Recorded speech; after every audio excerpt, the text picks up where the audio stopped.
Q7230-3.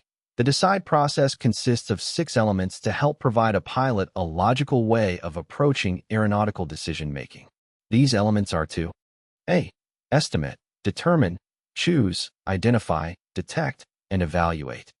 B. Determine, evaluate, choose, identify, do, and eliminate. C. Detect, estimate, choose, identify, do, and evaluate.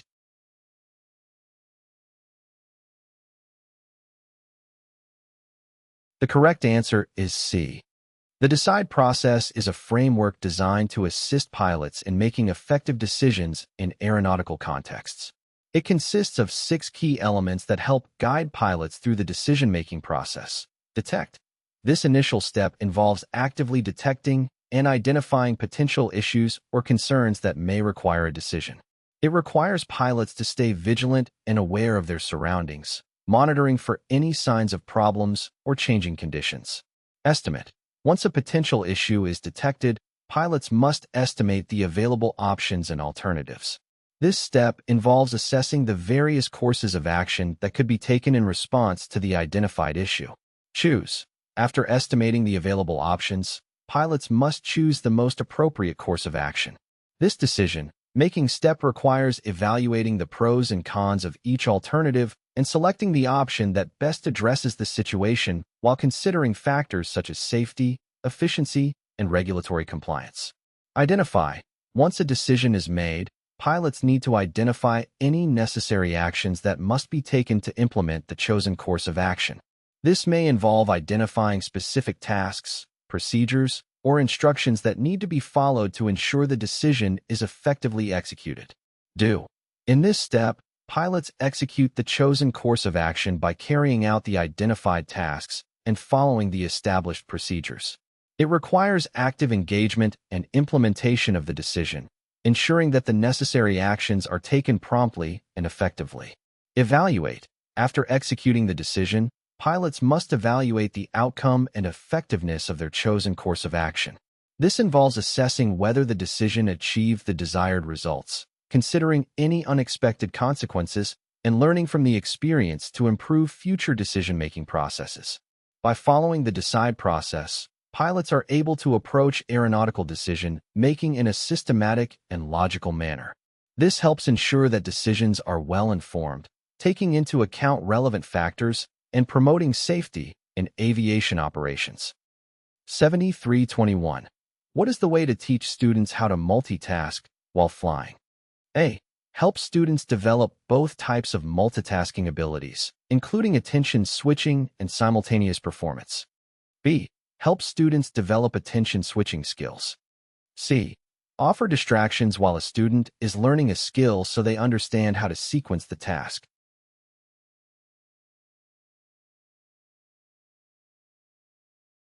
The correct answer is A.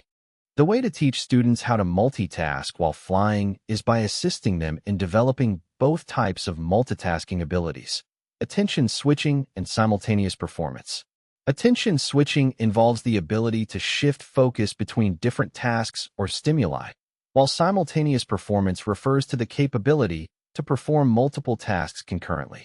By providing training and guidance in developing these multitasking skills, students can effectively handle multiple responsibilities and demands while flying an aircraft. The goal is to help students become proficient in managing their attention and resources, allowing them to prioritize tasks, allocate mental and physical resources appropriately, and maintain situational awareness throughout the flight.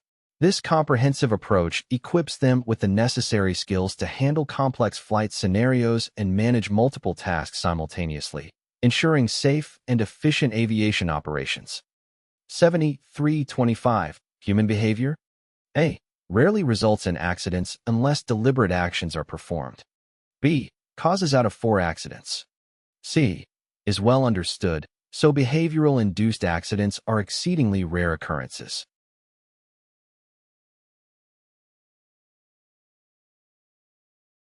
The correct answer is B.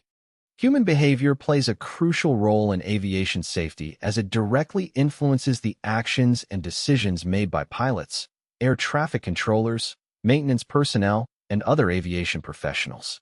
Understanding human behavior and its impact on safety is essential for identifying and mitigating risks in the aviation industry.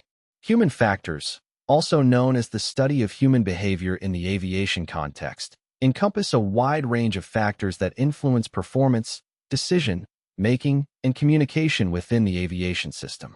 These factors include cognitive processes, physical and mental workload, situational awareness, attention and perception, communication, teamwork, fatigue, stress, and the impact of automation, among others. Accidents and incidents in aviation often involve some degree of human error or behavioral factors. While deliberate actions leading to accidents are relatively rare, unintentional human errors can have severe consequences. Even seemingly minor errors, when combined with other factors or cascading events, can result in accidents or incidents. Understanding human behavior and its potential impact on safety allows the aviation industry to develop strategies and interventions to minimize the risks associated with human error.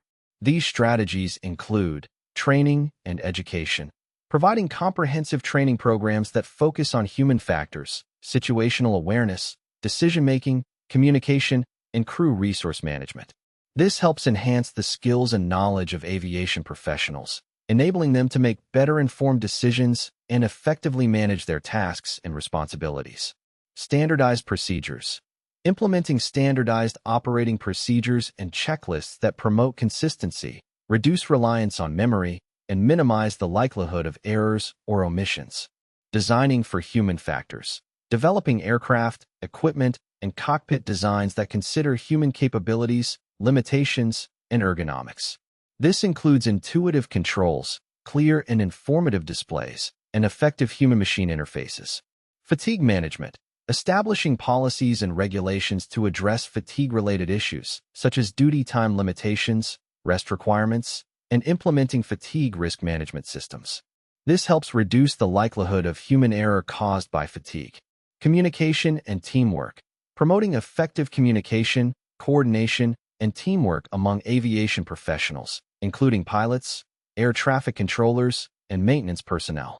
Clear and concise communication helps prevent misunderstandings and improves situational awareness.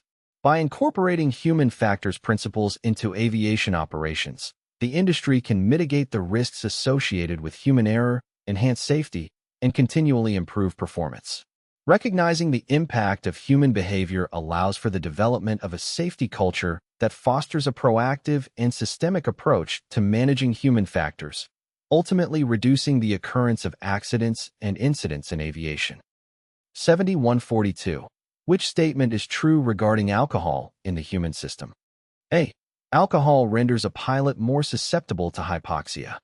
B. Small amounts of alcohol will not impair flying skills. C. Coffee helps metabolize alcohol and alleviates a hangover.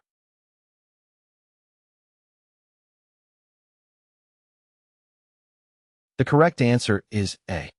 Hypoxia refers to a condition where the body tissues are deprived of adequate oxygen supply. It can occur at high altitudes where the partial pressure of oxygen decreases, leading to impaired cognitive and physical function. Alcohol consumption exacerbates the effects of hypoxia by further impairing judgment, coordination, and cognitive abilities. When alcohol is present in the bloodstream, it affects the body's ability to absorb and utilize oxygen effectively. This can hinder a pilot's performance and decision-making capabilities, as well as compromise their ability to react appropriately in critical situations. Therefore, it is crucial for pilots to refrain from consuming alcohol before and during flight to ensure optimal performance, maintain situational awareness, and mitigate the risks associated with hypoxia and impaired cognitive function. 7143.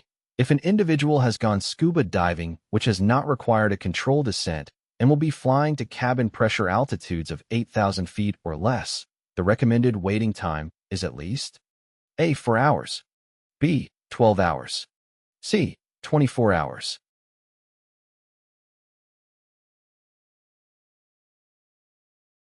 The correct answer is B.